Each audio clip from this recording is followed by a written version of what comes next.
방송통신심의위원회가 SBS 지난해 9월 7일에 보도를 했던 직인 파일 보도에 대해서 전체 회의 심의를 했습니다. 심의 결과는 제가 커뮤니티란을 통해서 사전에 공유드린 바와 같이 주의, 법정 제재의 하나인 주의로 의결을 했습니다. 그 내용을 좀 전해드리려고 해요. 위원들 한 명 한 명이 어떤 발언을 했는지 그 내용을 좀 전해드리려고 하고요. 특히 과거 한국당, 자유한국당에서 추천을 한 이상로 위원의 궤변까지 같이 한번 전해드리도록 하겠습니다. 자, 그러면 좀 구체적으로 말씀을 드리죠. 주의를 6명이 의견을 냈다고 했잖아요. 9명 중에. 근데 이 6명은 모두 다 대통령이나 여당이 추천한 위원들입니다. 그리고 의견 제시, 법정 제재가 아니에요. 의견 제시는. 의견 제시나 또는 문제 없음 의견을 난 나머지 3명은 모두 야당 추천 위원들이에요. 공교롭게 그렇게 갈렸습니다. 명단을 제가 사진과 함께 보여드릴게요. 자, 주의 의견을 낸 심의위원들 명단입니다. 허미숙 부위원장, 이분이 허미숙 위원이 방송심의 소위 위원장이자 방송통신심의위원회 부위원장이기도 해요.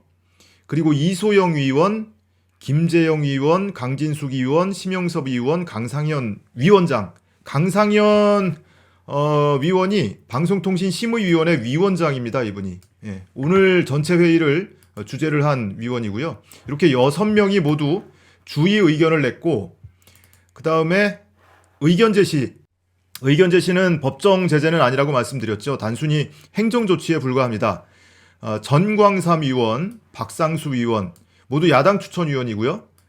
그리고 아무 문제 없다. 심지어 해당 보도가 훌륭하다라고 주장을 한 유일한 분이 바로 이 이상로 위원입니다. 이렇게 9명이 전체 전원 다 회의에 참석을 했고요. 한 명 한 명 보면 허민숙 위원장, 방송심의 소위원장입니다. 이분이 주의 의견을 냈는데 당시 SBS 9월 7일 당시 얘기예요. 9월 7일 당시에 SBS가 확인한 거는 검찰이 정경심 교수 연구실 PC에서 사문서 위조 혐의를 뒷받침할 만한 유력한 물증을 찾았다라는 것뿐이었다. 거기에 무슨 아들의 상장이 있다거나 무슨 직인 파일이 있다거나 또는 상장 하단부를 오린 파일이 있다거나 이런 거는 전혀 확인이 되지 않은 상태. 유력한 물증을 찾았다.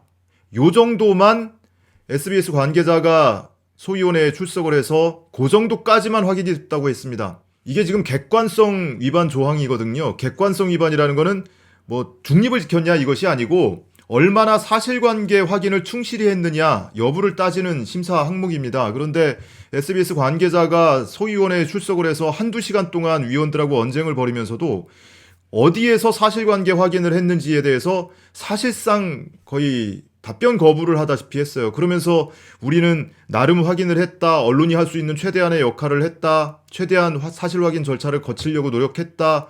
취재원 보호 때문에 어디서 확인했는지는 말 못한다. 뭐 이런 식으로 태도로 일관했거든요. 더더군다나 이 여당 추천위원인 이소영 위원하고는 굉장히 길게 언쟁을 벌였습니다. 제가 소위원회에는 방청을 못 갔지만 그 속기록 공개되어 있는 걸 보면 언쟁이 굉장히 높아진 그런 뉘앙스를 이 텍스트로도 확인을 할 수가 있었어요. 자, 어쨌든 이 허미숙 부위원장, 방송 소위원장은 당시 9월 7일 당시에는 유력한 물증을 찾았다라는 것까지만 SBS가 확인을 했는데 더더군다나 그 연구실 PC에서 검찰이 발견했다고 이 사문서 위조 혐의를 뒷받침하는 증거물로 제시하고 있는 게 그 PC에서 나온 거는 아들 상장 한 장입니다. 이 딸의 표창장 위조 혐의잖아요. 그 딸의 표창장을 위조하기 위해서 아들의 상장 하단부, 동양대학교 총장 최성해 그리고 직인 부분까지 하단부를 이렇게 네모나게 오렸다는 거거든요. 그 오린 파일의 원본격에 해당하는 아들의 상장 원본, 그거 하나 발견됐다라는 거예요. 더더군다나 이 SBS가 보도를 할 당시에는 SBS 스스로 인정을 합니다. 그 아들 상장이 있었다는 것조차도 확인이 안 된 상황이었다고 해요. 그러니까 유력한 물증이 발견됐대. 요거 하나만 가지고 자기들이 추정을 하고 뭐 그렇게 뭐 느낌적인 느낌으로 그렇게 기사를 썼다는 거예요. 그래서 더더군다나 9월 7일 SBS 보도하기 전날에 기소를 했는데 그 당시 9월 6일에 공소장에는 무슨 디지털 파일로 위조를 했다는 게 아니고 총장 직인을 임의로 날인했다. 이렇게 공소장에 적시가 돼 있잖아요. 그리고 이 사건 초기 재판부도 사전적 의미로 해석할 수밖에 없다. 직인을 임의로 날인했다라는 거는 아날로그 방식으로 인주를 묻혀서 도장을 찍었다는 것이기 때문에 이 공소 사실에 동일성이 유지가 안 된다라는 이유로 공소장 변경 허가도 불허했거든요. 그만큼 SBS가 굉장히 빈약한 사실관계, 그나마도 그게 무슨 사실관계입니까? 유력한 물증이 발견됐다. 이 정도만 확인이 된 건데 그걸 가지고 마치 단정적으로 보도를 했다. 더더구나 9월 6일 공소장 내용과도 나중에 확인된 것마저도 다른 내용이고, 그리고 SBS가 보도한 내용조차도 공소장 내용하고도 다른 내용이다라는 이유로 사실관계 확인을 충실히 하지 않았다라는 이유겠죠. 그래서 주의 의견을 냈고요. 이소영 의원이 소위원회에서 SBS 관계자가 출석해서 의견 제출할 당시에 SBS 관계자들하고 굉장히 언쟁을 많이 벌였던 위원입니다.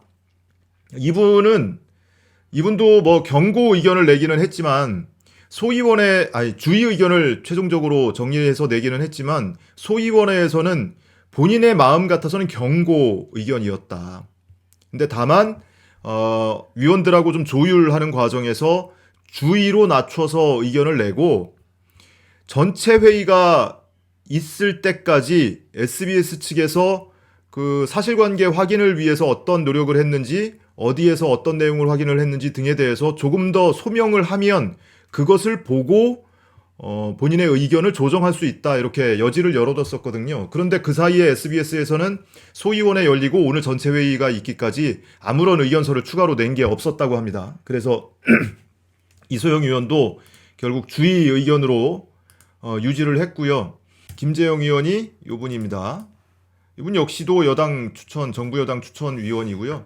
이분도 주의 의견을 오늘 내기는 했는데, 사실 이분은 소위원회에서는 오히려 그보다 좀 낮은 단계, 법정 제재가 아니고 행정 조치인 권고 의견이 자기 의견이라고 했었어요.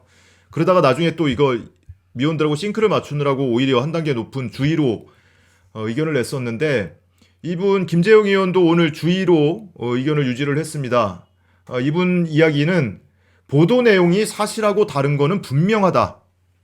검찰발 익명 보도에 문제점이 널리 퍼져 있고, 우리나라 언론의 고질적인 검찰이 흘리고 언론이 나팔수 역할을 하는 그런 관행이 계속됐다. 그러니까 언론이 나팔수 역할을 했다는 좀 센 발언도 오늘 했어요. 그리고 더더군다나 세간에는 조국 전 장관 관련한 언론 보도 절반은 사실상 검찰이 쓴 거라는 분석도 나온다. 그 정도로 검찰이 흘려놓고 언론이 나팔수 역할만 했다. 도대체 무슨 사실관계를 확인했느냐? 어디서 뭘 확인했느냐? 이런 문제 제기를 한 겁니다. 강진숙 위원은 법정에서 공판 과정에서 검사 스스로 연구실 PC에서 이 파일이 발견된 적이 없었다라고 이야기까지 했다. 그만큼 SBS 보도가 불명확한 내용을 사실인 듯이 방송을 해서 시청자에게 혼란을 줬다 때문에 법정 제재 주의 의견을 낸다라고 했고요. 그 다음에 옆에 있는 이 심영섭 위원도 연구실 PC에서 파일이 안 나왔다면, 결국엔 안 나왔잖아요. 근데 그 파일이 안 나왔는데 직인 파일이 나왔다는 사실이 확인됐다라고 SBS가 보도를 한 것은 결국에는 거짓말일 것이다. 이분은 거짓말이라는 단어까지 쓰면서 SBS 보도에 대해서 비판을 했고요. 그리고 마지막으로 우리 강상현 위원장도 마찬가지로 SBS 확인 결과 직인 파일이 발견됐다라는 사실은 사실이 아니다, 그래서 보기에 따라서는 중징계도 가능한 사안인데 주의 의견을 낸다. 그래서 결과적으로 이렇게 6분이 주의 의견을 내서 다수 의견으로 오늘 채택이 됐습니다. 이 주의, 경고, 관계자 징계, 과징금 이런 것들은 법정 제재에 속합니다. 그런데 그것보다 경미한 것, 그런데 문제는 있어 보이는 것, 뭐 이런 것에 대해서는 법정 제재를 하지 않고, 법정 제재는 아까 말씀드렸다시피 재승인 심사나 재허가 심사 때 감점이 부여된다고 했잖아요. 근데 그것보다 경미한 건에 대해서는 의견 제시나 권고 정도로 행정조치로 합니다. 그러니까 통보하고 마는 수준이에요. 그런 정도의 의견 제시를 2명이 의견을 냈습니다. 이분 전광삼 의원 그리고 박상수 의원, 요 2분입니다. 전광삼 의원은 과거 자유한국당, 현재 미래통합당에서 추천한 의원이고요. 박상수 의원은 과거 국민의당 시절에 추천을 한 의원입니다. 그러니까 2분 다 야당 추천 의원인데, 2분 다 공통적으로 의견이 뭐냐면, SBS 관계자가 지난번에 소위원회에 출석을 해서 진술한 내용을 거의 비판 없이 수용하는 정도 수준이에요. 그때 SBS에서는 뭐라고 했냐면, 이 직인 모양의 파일 또는 뭐 많은 방송사에서 영화 기생충에 빗대서 막 이렇게 배경 제거를 한 그런 파일로 이후에 보도가 되기는 했었는데, 그런 파일은 없었지만 결과적으로 직인이 포함된 아들의 상장 파일은 있지 않았느냐. 그렇기 때문에 이거는 SBS가 나중에 해명 보도인지 반박 보도인지 뭔지 모르는 보도를 할 때도, 지난 5월 7일에 관련된 해명 보도를 할 때도 직인 파일이라고 보도를 한 것이 조금 문제 소지는 있는데, 직인이 포함된 파일, 표창장을 위조하는데 사용된 직인과 관련된 파일, 뭐 이렇게 표현을 했으면 문제가 없었을 거다, 이렇게 해명 내지는 반박 보도를 하지 않았습니까? 그리고 이번에 소위원회에서 출석을 한 SBS 관계자들도 비슷한 내용의 주장을 지속적으로 펼쳤어요. 그러니까 말하자면 이런 겁니다. 제 옆에 어디 표창장은 없고, 예를 들어서 이거 지금 SBS 그 해당 보도문인데, 이렇게 됐다고 치자고요. 그러면 이렇게 뭐 표창장에서 뭐 봉사사항 막 1년 있고 내용이 있고, 밑에 이만하게 뭐 동양대학교 총장 최성해 해가지고 직인이 찍혀 있다고 치자고요. 그럼 여기에 직인이 포함되어 있지 않느냐. 직인이 포함되어 있기 때문에 직인 파일이 없었다라고 얘기할 수는 없는 것 아니냐. 직인이 포함된 파일도 직인 파일이라고 부를 수 있는 것 아니냐. 뭐 이런 궤변을 펼쳤었거든요. 바로 이 전광삼 의원, 박상수 의원 요 2분이 그 의견을 거의 받아서 본인들의 의견을 정했어요.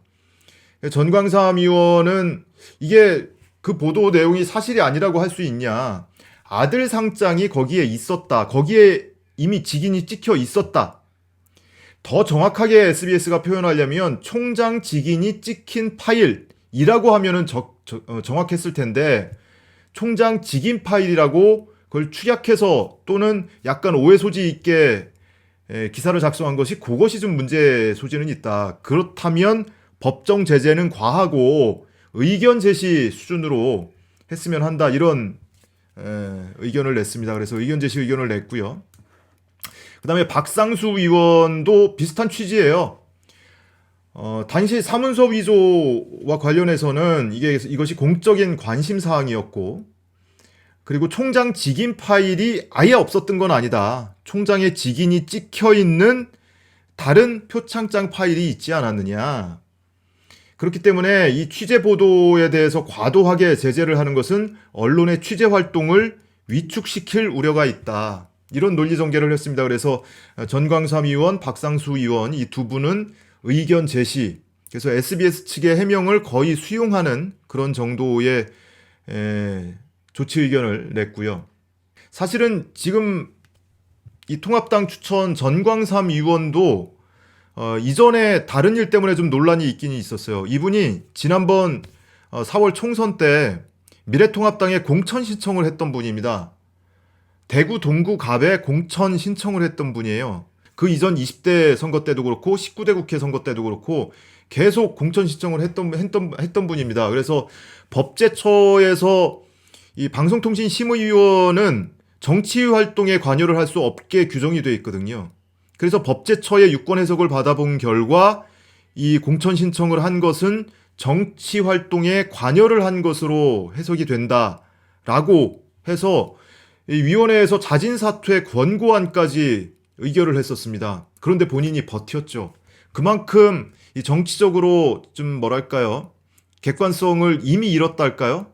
물론 기본적으로는 정부, 여당, 야당, 정치권에서 추천을 해서 대통령이 위촉을 하는 위원이기 때문에 어느 정도 성향은 가질 수밖에 없어요. 하지만 현직 위원을 하면서 내가 선거에 참여를 하겠다고 정당에 공천 신청을 하는 것은 이것은 비판받아 마땅하지 않나라는 생각이 듭니다. 그래서 위원회에서도 자진사퇴 권고안까지 의결을 했었는데 결국엔 뭐 본인이 버텨서 지금까지 위원을 하고 있는 겁니다. 자, 마지막 문제 없음 의견을 낸 그 문제의 이상로 위원입니다. 이분 예전에 방송도 하셨던 분이고 그래서 많은 분들이 아마 얼굴을 기억하시는 분들이 있을 거예요. 이분 의견이 뭐냐면 취재기자 입장에서 SBS 태도는 옳았다. SBS 보도 태도는 옳았다. 그리고 해당 보도는 매우 훌륭한 보도다. 라고 극찬까지 하십니다. 아들 상장 자체가 총장 직인파일하고 똑같은 거다. 전혀 문제가 없다. 참 기적의 논리이고 궤변이 아닐 수가 없습니다. 매우 훌륭한 보도라고 합니다. 방송사 관계자들마저도 스스로 해당 보도에 일정 정도의 문제는 최소한 인정을 하고 있거든요. 근데 자신들도 인정을 하는데 이분은 매우 훌륭한 보도고 취재가 매우 옳았다고 합니다. 그러면서 문제 없음. 그냥 한 번 정도 자신의 식견이 그렇고 자신의 견해가 그러면 소수 의견으로 뭐 의견 피력은 얼마든지 할 수 있다고 치자고요. 100번 양보해서. 그런데 그 정도로 그치질 않아요. 반복적으로 발언 기회 얻어서 계속 아주 강한 어조로. 이분이요. 이번 보도 SBS 보도에만 그런 것이 아니고 전적이 있습니다. 이미 전적이 화려해요. KBS의 김경록 차장 인터뷰 보도에 대해서도 문제없음, 유일하게 문제없음 의견을 냈던 분이에요. 그 당시에는 이 방송통신심의위원회 강상현 위원장마저도 경고 의견을 냈었습니다. 경고 의견을 냈고요. 5명이 주의 의견을 냈고 2명이 권고 의견을 냈어요. 그런데 유일하게 이분만 문제없음. 기적의 논리입니다. 이분이 왜 그러냐면요. 본인이 이미 심의 대상이 된 적도 있고요. 본인이 유튜브 방송에 나가서 세월호 유가족들 폄훼하고 그런 발언을 이미 한 적이 있어서 본인이 심의위원임에도 불구하고 통신심의 소위원회에 안건으로 회부가 된 적이 있는 분이에요. 최근에. 누가 봐도 이거 상식적으로는 결격 사유가 있는 분 아닙니까? 이런 분이 위원을 하고 있다는 것이 참 안타깝습니다.